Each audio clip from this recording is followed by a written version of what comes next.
কালই আমি রাজপুরোহিত মহাশয় আর সভাপতি মহাশয়ের সঙ্গে এই বিষয় নিয়ে আমি কথা বলব। প্রণাম মহারাজ। কি সংবাদ? আপনাকে যে গুপ্তঘাতক আক্রমণ করেছিল, সেনাপতি মহাশয় তাকে বন্দী করে রেখেছেন। উনি এই সংবাদটা আপনার কাছে পাঠালেন। প্রণাম।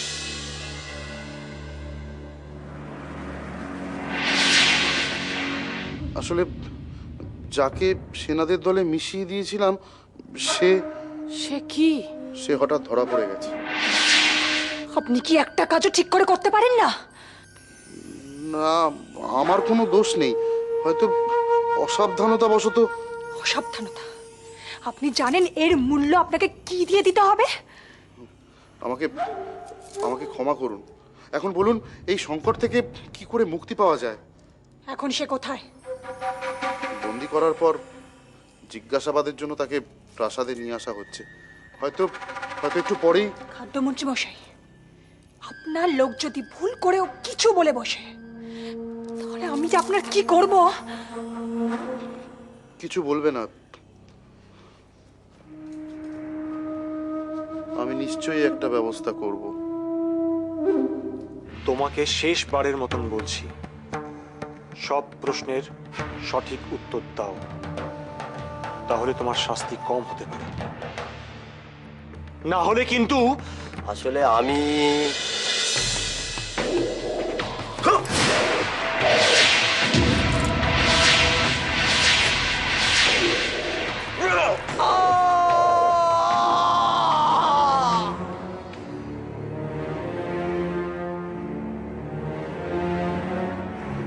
খাদ্যমন্ত্রী মশাই, এ আপনি কি করলেন? মহারাজকে আক্রমণ করা মানে সিংহলের অপমান। যে লোক এরকম গর্হিত অপরাধ করতে পারে, তার এরকম মৃত্যুই বাঞ্ছনীয়, এবং এটা দৃষ্টান্ত হয়ে থাকা উচিত।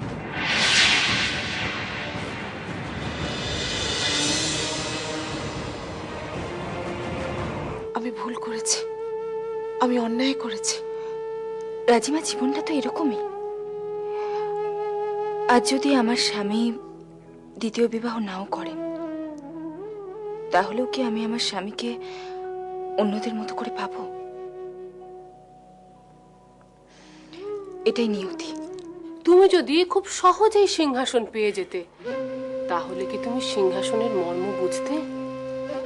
আজ এত কাণ্ড করে তুমি সিংহাসন পাবে বলেই তো তোমার কাছে তার স্বাদ এত মিষ্টি, এত মধুর। কিন্তু মাসুমা, দাদা আর বৌরানী যে। মহানামা, উপতিষ্য তোমায় কিছু জিজ্ঞাসা না করে কোনো সিদ্ধান্তই নেবে না। আর তাই জন্যই বলছি, তুমি প্রস্তুত থাকো। হয়তো কালই উপতিষ্য সমৃদ্ধিকে নিয়ে তোমার সাথে আলোচনায় বসবে, আর সেটাই হবে তোমার কিস্তিমাত করার শেষ সুযোগ। হ্যাঁ মহানামা, তখনই তোমাকে মোক্ষম আঘাতটা করতে হবে। তোমাকে প্রমাণ করতে হবে তোমার মতো দেশপ্রেমী সিংহলে আর দ্বিতীয় কেউ নেই।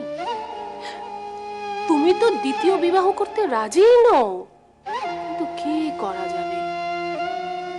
বাধ্য হয়ে সম্মতি দিচ্ছ, কারণ রাজবংশের কোনো উত্তরাধিকারী না থাকলে তো দেশেরই ক্ষতি।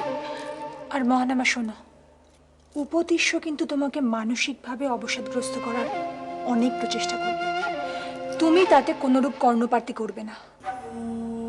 মানসিকভাবে অবসাদগ্রস্ত মানে উপতিষ্য কিন্তু দ্বিতীয় বিবাহের ব্যাপারে প্রবল আপত্তি জানিয়েছিল।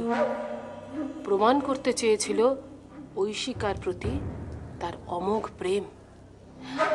এক্ষেত্রে সে সমৃদ্ধি আর তোমার মধ্যেও অমোঘ প্রেম প্রতিষ্ঠার একটা চেষ্টা করবে।